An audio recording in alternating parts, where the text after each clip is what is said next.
Have you ever experienced any sort of weather emergencies prior to Harvey? I've been flooded 3 times. My home was flooded in 1998, 2000, Tropical Storm Francis in 1998, 2000, another tropical storm, and then in 2001, Tropical Storm Allison. Can you tell us a little bit about those experiences? Well, it was an absolute nightmare. You wake up in the middle of the night and your house is full of water, and it just totally changes everything.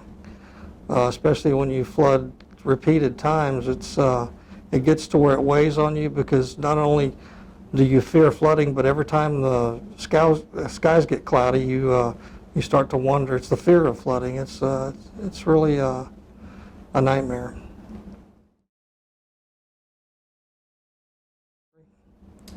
Did you or your family feel it was necessary to prepare for the storm? Oh yeah, we anytime there's a tropical storm coming in, we get the supplies and prepare, just like everybody. So what did you do to prepare? Well, you buy, the flashlights and the batteries and stock up on the foods you think you may need. In my case, I have a generator. I know the lights are going out, so I'll get my generator, plenty of gasoline for the generator, and just batten the hatches. What did you expect the storm to do based on the forecasts and your prior experiences?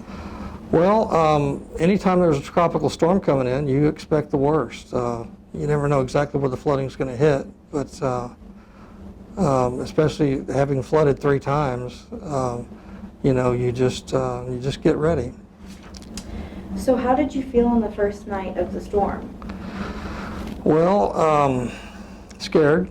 Anytime there's a hurricane or a tropical storm coming in, you're fearing the trees falling and the water rising, and you just a lot of anxiety during those times. We did not flood during Harvey, but like I said, mostly down trees. The roads were blocked. You couldn't get in or out of our little county roads out there. A lot of debris around. I have a small cattle operation, so I have to worry about my cows also, make sure they're safe. So were you stranded? Yeah, when the roads flood like that, we can't get out to the main highway. So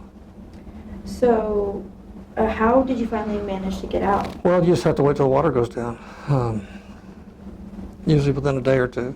And how'd that make you feel? Well, you're always relieved, when you can get in and out.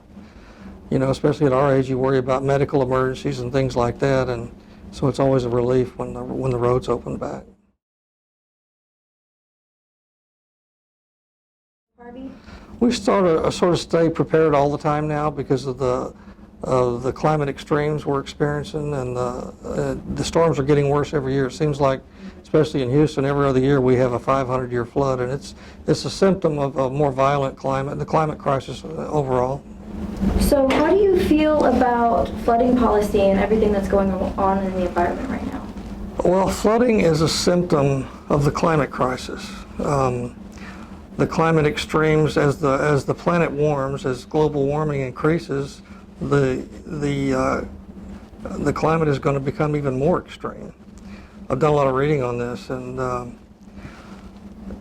it's interesting. The Gulf of Mexico is one of the warmest bodies of water in the world.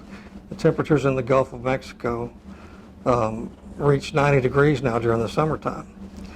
In the future, when the temperatures, as they warm, the computer models that model hurricanes say that when the Gulf of Mexico temperatures reach 100 degrees, they will spawn what's called a hypercane, a hurricane with 500-mile-an-hour winds that will destroy every structure, flatten every structure within 100 miles of the coastline, which happens to be the building we're sitting in right now. This building will be destroyed sometime 100 years, whenever it's going to be in the future.